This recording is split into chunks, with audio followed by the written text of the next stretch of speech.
Well, on that warm, fuzzy note, more and more people are turning to the internet to find that special someone, hopefully not to eat.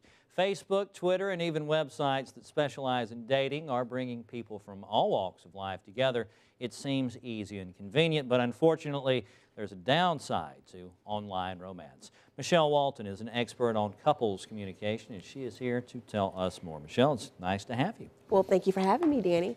Tell us about the downside to online dating that does not involve meeting a cannibal by accident.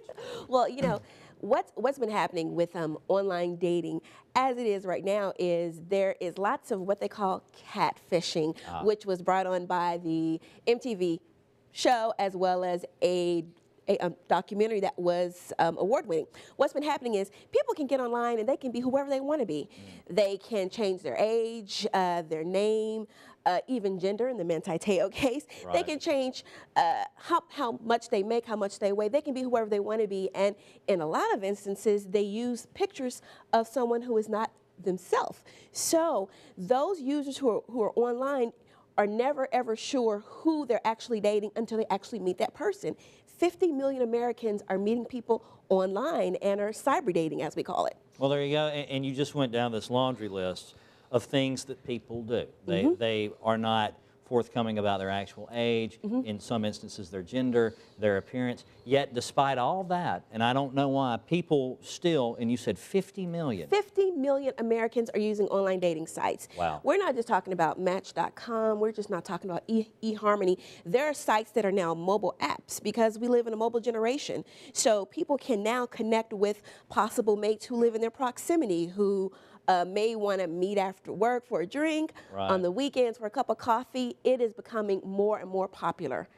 And this is just something where you would put in there, hey, going to such and such to have some coffee, been a long week, anybody want to come down? And then people just show up. There you are. But that's a risky proposition, Danny, because you don't really know who you're going to meet. It could be a cannibal. It could be a cannibal. It could be anybody, but that's the thing. I think we are so technologically driven. We are attaching that to our dating and not really realizing that we're putting ourselves out there. It could be our safety, our job, and all aspects of keeping ourselves together. All right, well, if we are going to do the online romance, and it's very convenient, it seems, and so many people seem to be into it, how are we safe and smart? What kind of tips do you have for us? You know, I have just, what I call my online dating do's. Meet, mate, and validate. Oh, wow. Okay, here it is. For meet, M-E-E-T, right? M-E-E-T. If they put off meeting you, they're more likely to deceive you. Really? So if you meet somebody online who is a great mate, really push for that face-to-face contact, because if they cancel on you, if they put you off, that's a telltale sign of trouble. Run. Really? Okay. The second thing is to mate. It takes a village to find a mate. A 2007 research study on truth and online dating talked about that community-based matchmaking is really still the best way to find a great mate, be it a speed dating, a mixer, going to a get-together. You're going to meet people who know a possible mate that you're interested in, and so they can give you the thumbs up or the thumbs down. Right. And the last thing is validate. If you date online, validate every time. And what I say is, if someone has the ticket to your heart, get that validated.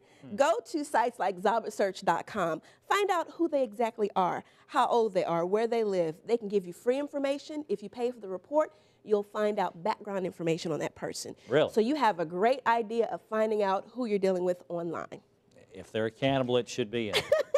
There it is, Danny. And that's today's love lesson. All right, great. Michelle, thank you so much. Thank you. Remember, if you meet someone online, it's not a bad idea to find out a little bit more about them. It's Zaba, Z-A-B-A, search.com.